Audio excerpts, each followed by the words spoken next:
Bienvenidos a un episodio más de Escena del Crimen. Particularmente nos ocupará en este capítulo un caso que es muy duro de contar. Es uno de esos casos que generalmente a uno le toma bastante tiempo, primero dimensionar el comportamiento humano desde todo punto de vista, las reacciones humanas. A eso quería llegar, esa es la palabra. Entender un poco las reacciones que lleva a una persona a tomar una determinación de matar a otra. Pero aún es más difícil llegar a comprender desde el punto de vista de los protagonistas. Porque uno de estos protagonistas tiene 8 años, en este caso es la víctima. Él se llama Emanuel. Manuel Antonio Rojas Vergara, es de Luque. Y el victimario se llama Mauricio, y en ese entonces tenía 14 años. También de Luque, eran vecinos. Por eso es que es difícil de entender. Son dos chicos, ¿verdad? Uno más pequeño que el otro, y termina finalmente el menor de los dos muerto, asesinado. Una forma brutal, aunque sí desconocían en aquel momento qué es lo que había causado la muerte.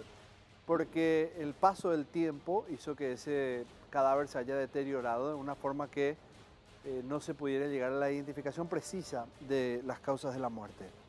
Sí podemos decir que Manuel era un chico que le gustaba mucho jugar, de esos pequeños que allá por el 2006, que fue el año en que ocurrió todo, eran aún esas épocas donde los niños no estaban tan metidos con el teléfono, con la tecnología, y aún buscaba a sus compañeros, sus amigos de barrio, ir a jugar a la pelota, al tucán escondidas, a cosas como esas, cosas que la inocencia lleva a largas horas de estar en la calle. Llegado cierto tiempo uno tenía que meterse a la casa y todo normal, no había problemas. De vez en cuando la mamá salía a pegar un grito para saber hacia dónde estaba, pero era algo habitual. No había problemas con eso, más todavía en Luque, donde si bien tiene un estigma de inseguridad, igual esa tradición de barrio se mantiene muy y más inclusive que otros barrios que de repente sufrieron un poco más el avance del tiempo. Lo que quiero llegar es que ahí se mantienen esas tradiciones, hasta hoy día seguro, de que el barrio y pesaba mucho, los juegos de barrio.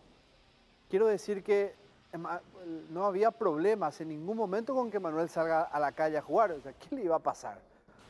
Hace tiempo lo hacía, todos los chicos del barrio estaba eso normalizado. ¿Qué había que temer?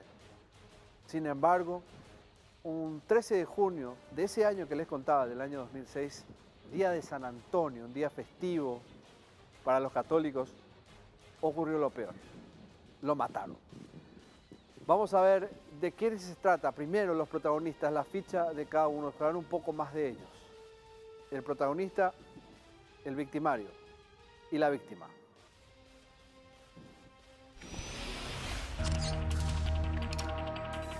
Perfiles. Víctima. Nombre: Emanuel Antonio Rojas Vergara. Edad: 8 años. Nacionalidad: paraguaya. Profesión: menor de edad. Domicilio: barrio Itapuamí, Luque.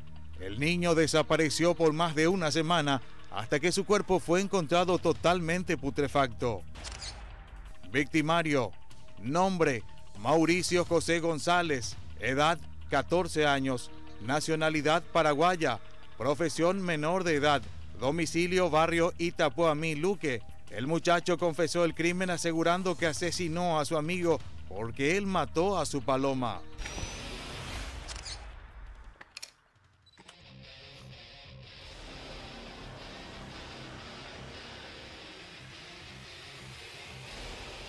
Nos ubicamos nuevamente en los protagonistas, Emanuel de 8 años y Mauricio de 14 años. Esto ocurre en la fracción Los Claveles, en el barrio de Itapuamí de la ciudad de Luque.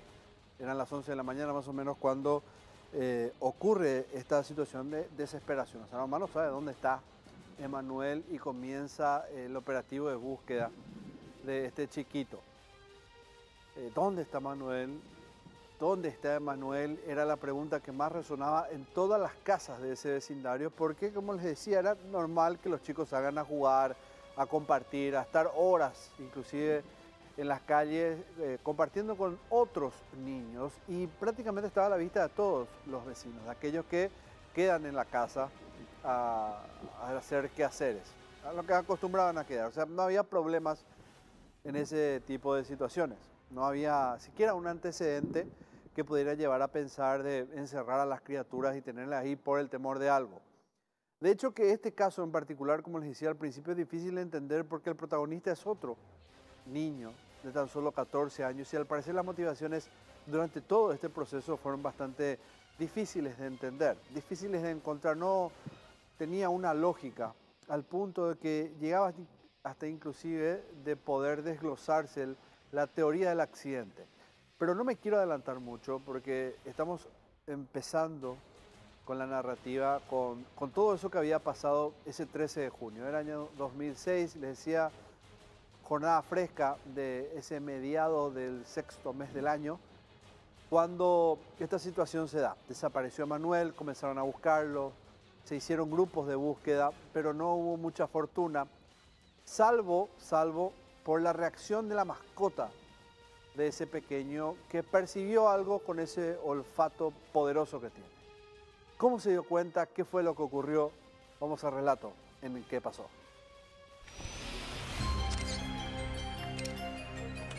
¿Qué pasó? 8 días habían transcurrido desde la última vez que habían visto a Emanuel Antonio Rojas Vergara correteando por la fracción Los Claveles del barrio Itapuamí de Luque. Una semana después de que el niño de 8 años, como cualquier otro día de travesuras, abandonó su vivienda para ir a jugar con algunos vecinitos, un escalofriante suceso pondría fin a la angustia de familiares y allegados suyos. Era la fresca mañana del martes 13 de junio del año 2006. Irónicamente, una fecha manchada de superstición y del día de San Antonio, en honor a quien le habían puesto su segundo nombre, se convirtió en el día más negro de la vida de su madre, Mirta Vergara. El reloj marcaba puntualmente las 11 horas de la mañana de aquel día, cuando un perro, mascota de Wilfrido Espínola, se puso más inquieto que nunca. Wilfrido formaba parte de una comisión que se había formado en el barrio justamente tratando de dar con el paradero del pequeño Emanuel. Ese día el rastrillaje por fin tuvo resultado. La vecino me ha ayudado y encontró 9 días. Ya estoy destrozado, no tiene cabeza, no tiene cabello. Su cadáver no está todo, este falta su costilita y todo. El olor putrefacto aumentaba proporcionalmente a nivel de la alteración del perro, que llevó a su dueño hasta un baldío situado a escasos 50 metros de la casa de Mirta. La escena parecía sacada de una película de horror. Algunos restos humanos esparcidos en aquel sector hacían suponer que formaban parte del cuerpo de Emanuel Antonio. El cráneo, por ejemplo, se encontró a unos metros del lugar, pero totalmente pelado ya. Señal de que, no sé, animales, insectos pudieron haber carcomido o devorado la parte de la carne, ¿verdad? Y el cuerpo estaba dividido en dos y solamente se encontró se encontró la parte de la pierna para abajo con el calzado, inclusive el cinto, inclusive tenía todavía la criatura. A unos metros de él, Espínola se percató que entre las malezas una silueta hacía bailar las hojas. Detrás de ella se escondía un muchacho de 14 años cuyo apellido dejaría marcada para siempre aquella localidad con una de las historias más estremecedoras del lugar.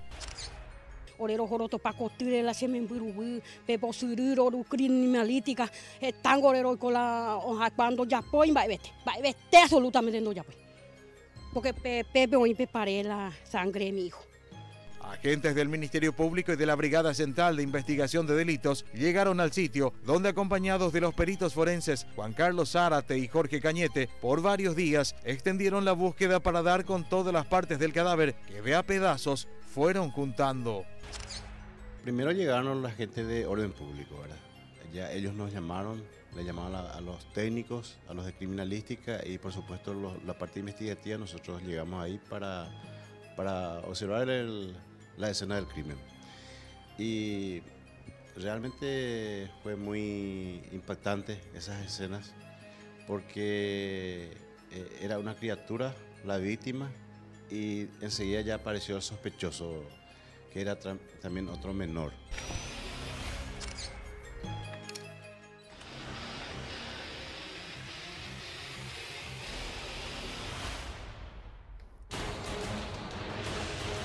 El perro se dio cuenta de lo que estaba ocurriendo, percibió ese olor, ese hedor que emanaba el cuerpo ya en estado de descomposición y bastante avanzado de este pequeño. Y eso hizo que finalmente se haya terminado con la intriga, pero sí entrar en el proceso de mortificación. Estaban deshechos los padres, los vecinos. ¿Qué fue lo que le ocurrió a Manuel? ¿Quién pudo haber asesinado a un pequeño de esa manera, haber ocultado el cuerpo entre las hojas, intentar enterrar con la arena que estaba en el lugar? Y surgía como sospechoso este chico de 14 años, este adolescente de 14 años. Pero antes de ir evidentemente al desarrollo y entender el por qué pudo haberlo hecho él, tenemos que hablar primeramente de algo que es clave dentro de todo proceso y también dentro de la cronología mismo de las situaciones que se suelen dar en casos policiales. El hallazgo del cuerpo, la identificación de la persona y después ya pasa a un proceso científico y ahí comienzan a desplegarse las fuerzas ya sea de criminalística o los forenses del Ministerio Público. Y esto fue lo que pasó en esta etapa de la investigación. Cuando un forense es el que inspecciona el cuerpo y determina algo que fue muy importante.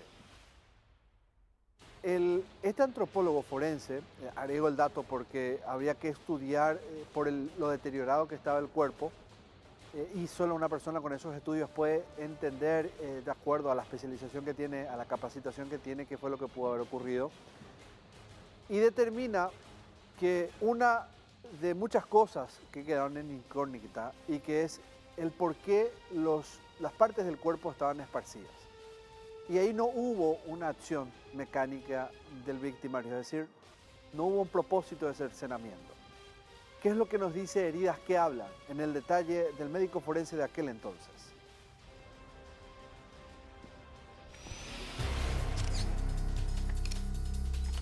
Heridas que hablan. Un completo misterio acabó siendo la muerte del pequeño Emanuel. La causa de la muerte nunca pudo ser determinada debido a que solo la mitad del cadáver fue encontrado en completo estado de putrefacción. Sin embargo, se determinó que los restos pertenecían al niño debido a las coincidencias sobre las características de edad, tamaño y desarrollo. Los huesos fueron inspeccionados por varios profesionales forenses, entre ellos el antropólogo forense Eduardo Cañete y el odontólogo Juan Carlos Zárate. De acuerdo a la conclusión de Cañete, el cadáver no presentaba cortes producidos por las herramientas metálicas ni tampoco traumatismos en el cráneo. El profesional explicó que los animales y las alimañas del lugar se habían encargado de despedazar el cuerpo. Esto no es corte de instrumento filoso, ¿verdad? Deja un poquito, un ratito ahí. ¿Qué? Ay, me pica todo. ¿Un estiro? ¿Animal? Animal. Obvia señal. Obvio, no necesitamos ser expertos en esto. Todos tenemos experiencia de vida, ¿verdad? Comiendo, masticando, ¿no? Todos sabemos cuando cortamos con cuchillo, con machete, algo. Pero vamos a mitad animal a ver. Puedes mover todo ahí. Después vamos a esparcir. Según Mauricio, la muerte de su amigo se produjo accidentalmente, luego que él le propinara un golpe en la cabeza con una pala. La muerte resultó del golpe de pala que le infligió Mauricio al otro menor y a consecuencia de eso falleció.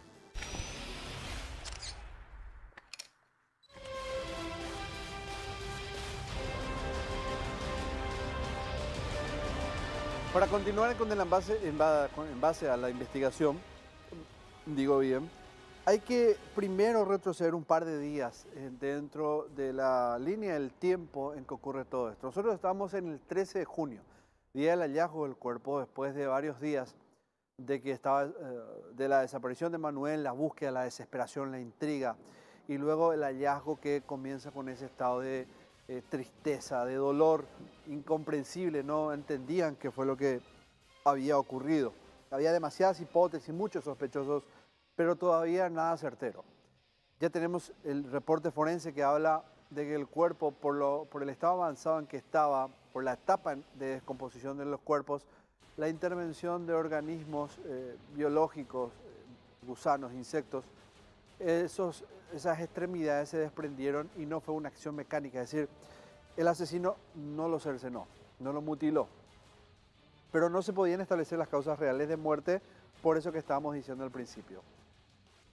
Para poder entender entonces qué había ocurrido, lo que hace la policía es comenzar a indagar el paso a paso de Emanuel. ¿Qué hizo desde el momento en que había desaparecido, desde el momento en que la mamá ya no lo ve llegar a la casa? Y fue el día 5 de junio la fecha y el día clave de todo, porque ese día fue que Manuel le dice: mamá, me quiero quedar en la casa de doña Visitación González, para poder jugar con mis amigos. Ahí hay dos chicos también que pasan a ser protagonistas, uno más que el otro, y ya se van a dar cuenta en el paso del desarrollo de toda esta historia de quién se trata. ¿Quién es el que mayor carga como principal sospechoso, por decirlo así, porque ingresa en esa etapa, por más que estemos hablando de niños, es al que me refiero?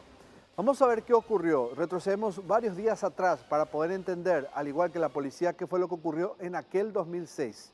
El niño estaba muerto y no sabían por qué y de quién se trataba.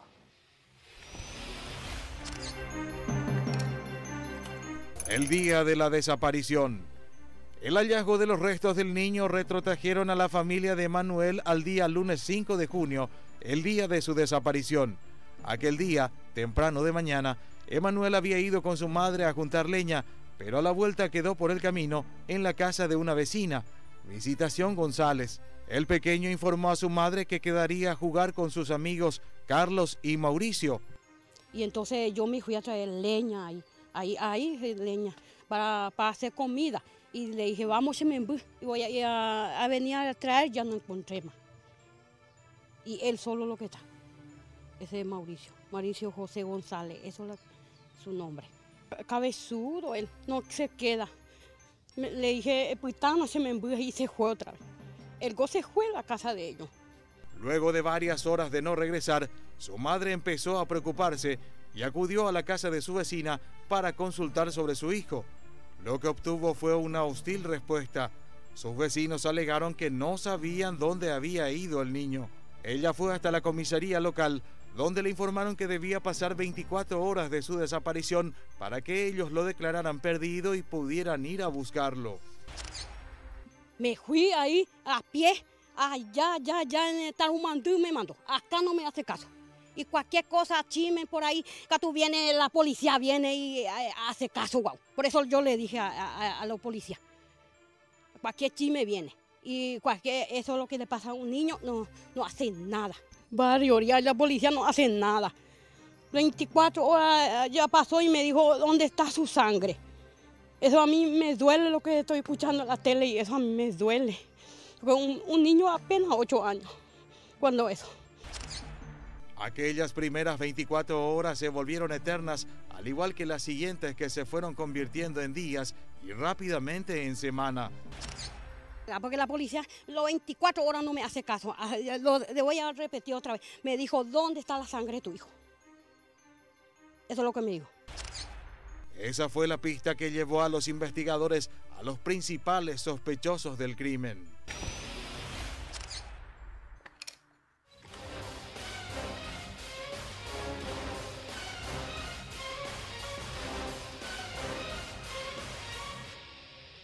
Emanuel fue asesinado, se sospecha, entre el 5 de junio y pocos días antes de ese 13, tal vez una semana antes de ese 13 de junio del año 2006, donde fue encontrado su cuerpo en un descampado, en un baldío. Digo una semana tal vez porque el estado de descomposición del cuerpo es lo que nos hace suponer que eso había ocurrido, más o menos en esa etapa. Tan difícil fue en aquel momento investigar y establecer quién fue el sospechoso o por qué lo había matado. Vamos a saber eso a la vuelta de este primer corte aquí en Escena del Crimen.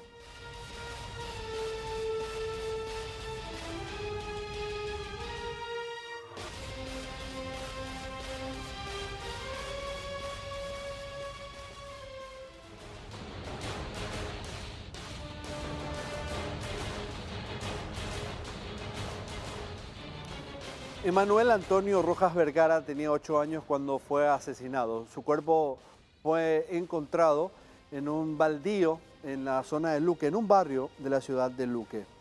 Él salió a jugar como otros tantos chicos acostumbraban en esa época y al igual que todos los días, porque era frecuente que salga a jugar en ese barrio, en las calles, como lo hacemos todos en algún momento, lo hicimos todos, digo bien, en algún momento de nuestra infancia.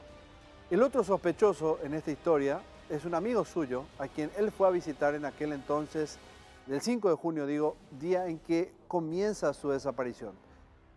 Este chico se llama Mauricio y surgió como responsable de aquel hecho de homicidio, 14 años. El perro de Manuel fue el que había encontrado el cuerpo porque se lo buscaba afanosamente por todos lados y no fue por ese olor característico de la descomposición que comienza ese perro a alertarse y a su vez alertar a los vecinos sobre lo que estaba mal en ese barrio. Y ahí se dan cuenta que los restos óseos podrían pertenecer al pequeño. La confirmación viene después y la investigación se comienza a abrir hacia un sector pero siempre dentro de lo que es la confianza, el entorno de confianza de este pequeño. ¿Quién pudo haberlo asesinado de esa manera y haber escondido el cuerpo entre las hojas? Para la policía surge 3 hermanos como los sospechosos dentro de esta investigación, como pie o puntapié en la investigación. 3 hermanos de una familia bastante numerosa y que son investigados dentro de la primera etapa que da la policía para ir descartando sobre quién recaía la culpa. ¿De qué 3 hermanos estamos hablando? Esta es la primera parte de la investigación policial.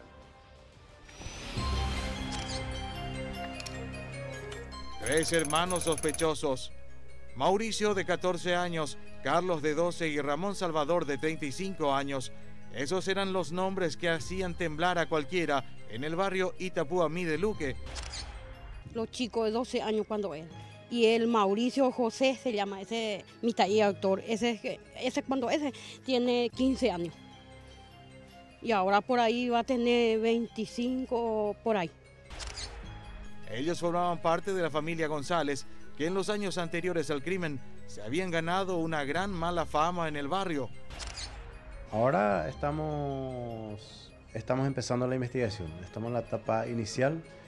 Por supuesto es difícil, está un poco, es muy complejo. Pero, como le dije, estamos en la etapa inicial. El día de mañana vamos a empezar con otras tareas que va a ir aclarando el panorama. ¿Hacia dónde apunta? Bueno, acá en este momento tenemos unos sospechosos. Uno de ellos, el principal sospechoso, diríamos que es el menor, ¿verdad? Pero, como le digo, mañana vamos a hablar con testigos, los vecinos, con más detenimiento y vamos a tener más claridad en este caso. Lunes la Ocaña. La oye desaparece. 19 eran los hermanos, de los cuales varios arrastraban ya diversos tipos de problemas con la justicia. Un vecino fue clave para ello. Y ahora hermano, pero en la cárcel. ¿Vos un hermano y tal? Sí. ¿Tenés como de hermano? 19. Mucha gente la había pasado en 2007 y ya, güey. Ya, pu. 30. Él relató el momento en que días previos al hallazgo escuchó extraños gritos, mientras que Mauricio, su hermano de 12 años, y Emanuel correteaban en un yuyal. Oye, ojalá que a ver, no mi taímos con la epoja. How disparaba mi taí rubio allá, o ave, o vendaba allá. How yo voy a hay que go out. How ojo bebe cago y veo seo. How a la patoina, how venduma allá la lamentación, o sea, porque iba ahí una lamentarse. How hoy veo la bolsa más ya hoy para la pato hola 11:30 vi. Ha y ore. Mas ahí está y para más que hay 19 escuelas y allá. Ahí la pala, posiblemente no para eso, cuando pala poco.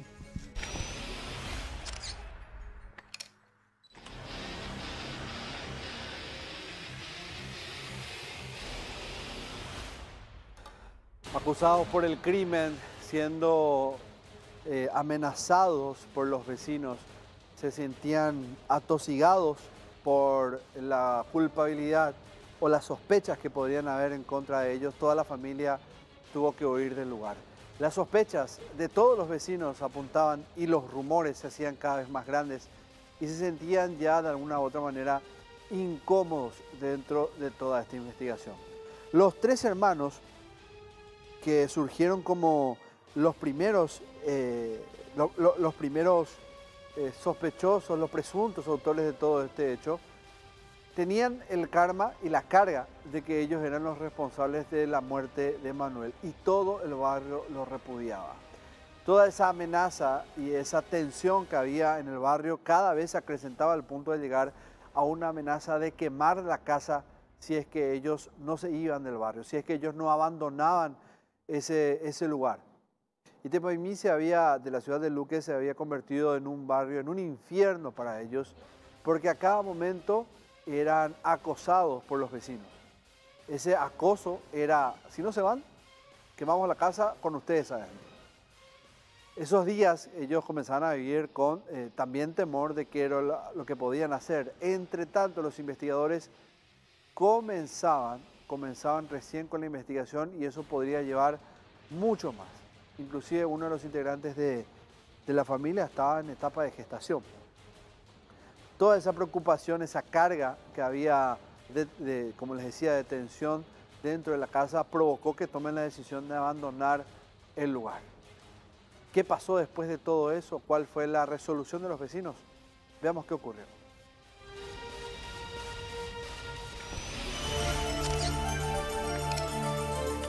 Huyeron del barrio. Los días más difíciles habían transcurrido fugaces para la familia de Manuel. 24 horas después del hallazgo del cuerpo del niño, los ánimos del pueblo estaban más caldeados que nunca. Acusada por el crimen, la familia González terminaba de acomodar los últimos enseres sobre el camión. Las reiteradas amenazas vertidas contra ellos por el vecindario entero los había llevado a abandonar su vivienda, que por muchos años trataron de convertir en un hogar. Atestado de pertenencias, el conductor del vehículo encendió el motor, que no opacaba a los gritos de repudio hacia aquella familia que, mientras se alejaba del lugar, recibió todo tipo de agravios en su contra.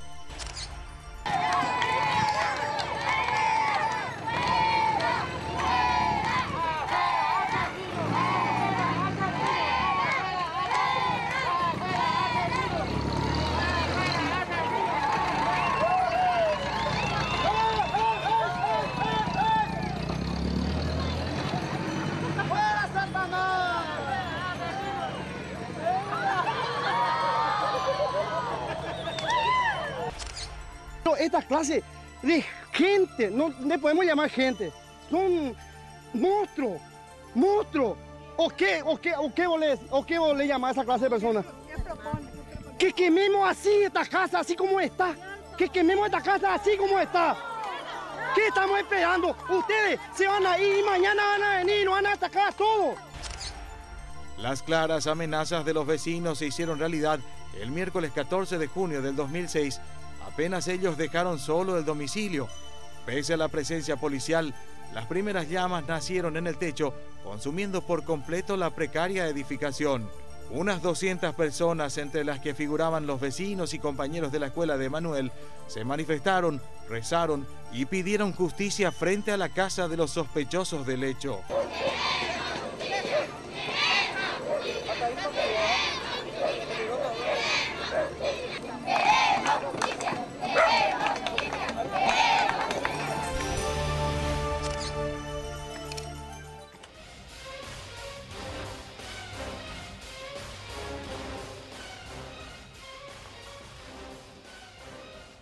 Los González ya no estaban en el barrio, la casa se quemó, prácticamente devastados también ellos por todo el karma que había o los rumores que habían en contra de ellos hacía que esa presión recaiga también sobre los 3 hermanos sospechosos. Me refiero a Mauricio de 14, Carlos de 12 y Ramón Salvador de 35 años. Pero sobre uno de ellos 3 estaba la responsabilidad del crimen. Era al menos la sospecha de los investigadores. Era difícil de creer, salvo por el tercero y la edad, de por qué o un chico de 14 o un chico de 12 años podrían asesinar de una manera tan cruel a otro de 8 años. Es difícil de entender. Hay que ponerse también en el lugar de lo que pueda generar en materia de incredulidad un homicidio que al menos estaba planificado. O sea, imagínense ustedes que un chico de estas edades planifiquen un asesinato así. Es muy difícil de entender. Y probablemente haya ocurrido eso. Bajo la hipótesis del accidente es que comienza a construirse toda esta historia partiendo de una base muy particular. ¿Recuerdan ustedes que el 5 de junio de ese 2006, Emanuel decidió quedarse en la casa de esta mujer, de la madre de estos 3 jóvenes, de estos 3 varoncitos? Salvo el de 35 y estaba bastante mayor. Pero estos 2 chiquitos, me refiero al de 12 y 14, que sí más o menos estaban ahí en el rango de edad, para jugar. Y al parecer ocurrió el accidente de la muerte de una paloma, que resultó ser la mascota de uno de ellos 2. Y al parecer ahí estuvo la clave de todo esto. Veamos qué ocurrió. El ojo del investigador. Yo era el jefe de la División de Investigaciones del Departamento Central, con asiento en San Lorenzo, más conocido como la Brigada. Esa era la denominación anteriormente a esa dependencia, pero después pasó a ser División de Investigaciones de Central. Y yo me desempeñaba como jefe en ese departamento. El subjefe era el comisario Isabelino Martínez, que acompañó el procedimiento, pero el comisario Isabelino Martínez el día de hoy ya está fallecido. El principal sospechoso del siniestro crimen era un muchacho de apenas 14 años, Mauricio González, quien sembró una extraña incertidumbre acerca del móvil y el de los autores, al decir tajantemente que su hermano asesinó al niño. Bueno, él cayó en varias contradicciones y mañana es la última persona que fue visto con el menor fallecido. ¿Y él había dicho de que él le había matado al...? Él dijo en un momento que inclusive le dio en sueños a este menor que venía junto a él a buscarle supuestamente porque él en un momento dijo que él le mató y después dijo que fue su hermano. Un sinfín de hipótesis rodearon entonces al caso, entre ellas una que no podía ser descartada de entrada y que se refería a un posible caso de abuso sexual y posterior homicidio. Sin embargo, fue una de las primeras en ser descartada. Él también fue demorado porque realmente todo lo que estaban en ese ámbito resultaron sospechosos, ¿verdad? Una hipótesis podría haber sido también, por ejemplo, abuso sexual. Podría haber sido, pero así como estaba vestido, al menos se hizo todos esos estudios y se descartaron esas posibilidades. Mientras tanto, los investigadores se abocaban a saber qué podía llevar a un niño de 14 años a matar de manera estremecedora a un chico pocos años menor. Ahí se le llamó a la fiscal tomó las medidas para la declaración del joven porque era menor de edad, tenía un trato especial. Bueno, era muy difícil estudiar su actitud porque era un menor, ¿verdad? Estaba muy choqueado también. Él manifestó que no quería matarle, que le golpeó con una pala y que se dio cuenta que había fallecido y ocultó el cuerpo, ¿verdad? Nosotros ingresamos en la casa, una casa humilde, muy desordenada y con la característica propia de una casa del interior, ¿verdad? Con muchos cachivaches, podríamos decir, que no se pudo levantar gran cosa ahí en materia de evidencias. Por lo que la versión del chico era creíble, ¿verdad? Ahí lo que se buscó es la pala, se encontró el instrumento con el que supuestamente se cometió el delito, el crimen, y esa era la evidencia en ese momento. En ese caso actuaron la fiscal Luciana Ramos del Luque y la fiscal Cintia Espínola. Tras la confesión del muchacho, los investigadores también pudieron saber cómo exactamente ocurrieron los hechos aquel negro día en el que el adolescente se convirtió en asesino. Él justificó el crimen. Debido a que el otro menor, el fallecido, había matado una paloma que él tenía. Y bueno, esa versión era muy creíble en ese momento, pero la parte de la declaración prácticamente la llevó la fiscalía por un sistema especial que tiene el trato a los menores en declaraciones. El supuesto autor, era un chico de estatura alta, delgado, alto, tenía buen físico. No era, sin embargo, la víctima sí era un chico mucho más pequeño físicamente que el autor. Pero a raíz de las declaraciones de este joven, quedaron descartadas los otros implicados. Jugaban juntos, eran amigos, pero por el hecho de que había matado a su paloma, él se había enfurecido y reaccionó de esa manera. Eso es lo que él había manifestado en ese momento.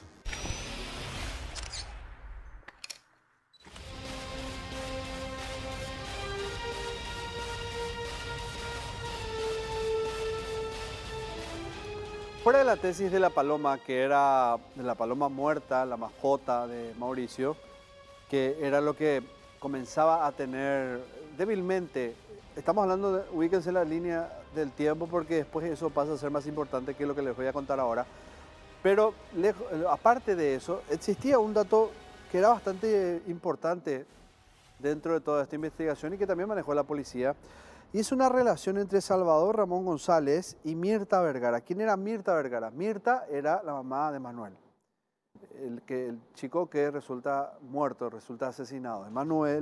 Salvador es el hermano de Mauricio, del chico de 14 años y también del otro chiquito de 12 que estaba bajo sospecha. Uno de los 3 hermanos, para resumirlo así. Este vínculo amoroso tal vez de alguna u otra manera podría tener algo más de lógica dentro de una tesis del por qué un niño muere. Pero esta hipótesis no convencía del todo a la policía dentro de lo que ellos iban manejando. Pero ¿qué ocurre después de todo esto? ¿O qué ocurre paralelamente a esta situación de 2 teorías con respecto al contexto del asesinato de Manuel? Y surge lo que menciona la mamá de estos 3 hermanos, que es la señora González. Ella, para encubrir a los 2 más pequeños de sus 3 hijos, decide cargar la responsabilidad sobre el mayor, sobre el hombre de 35 años. Pero ¿qué pasa? Esto con el tiempo se va desarticulando y va perdiendo fuerza porque el propio Salvador comienza a explicar qué fue lo que había ocurrido, o al menos descarta la responsabilidad suya dentro de ese homicidio y hasta de alguna manera delata a su propia madre dentro de lo que era una mentira para inculparlo y para dejarlo fuera al hermanito más chico. Una situación muy delicada y compleja dentro de una misma familia. Lo cierto es que ahí también había tensión y esa tensión en algún momento iba a explotar y probablemente a favor de la investigación y también de aquellos investigadores que estaban queriendo saber en ese momento cuál era el verdadero trasfondo de ese crimen atroz. ¿Cuál fue la versión de Salvador en aquel momento? Veamos.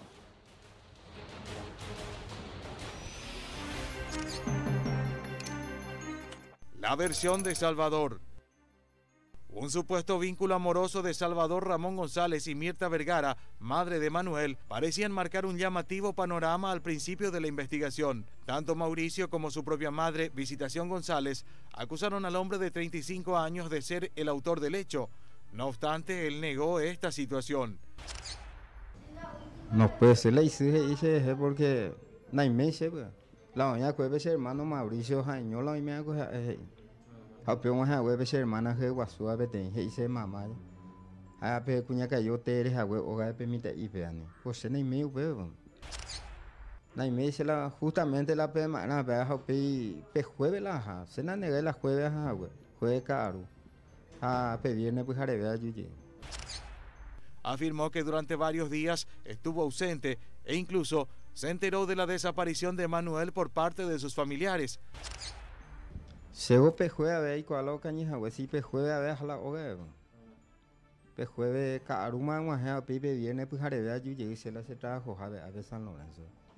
Happy pues caro este ha llegado y se mamá ne yo ye topa mi te ese a eso no capaz la me mambre timba ojo si tiando y a ver vecino me ha cuadro escogina ese si ve tía me andi y con ahí mamá entre la y tú men por las 6 me ha web peluna pe ya pu na me se ve día la madre en bogue la y me cui o ha pienda a ver. Sin embargo, las sospechas sobre él fueron totalmente descartadas tras la confesión de su hermano menor.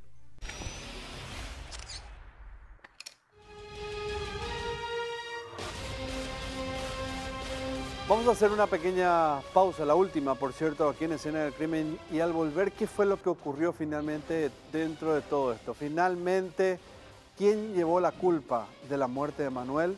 A la vuelta del corte.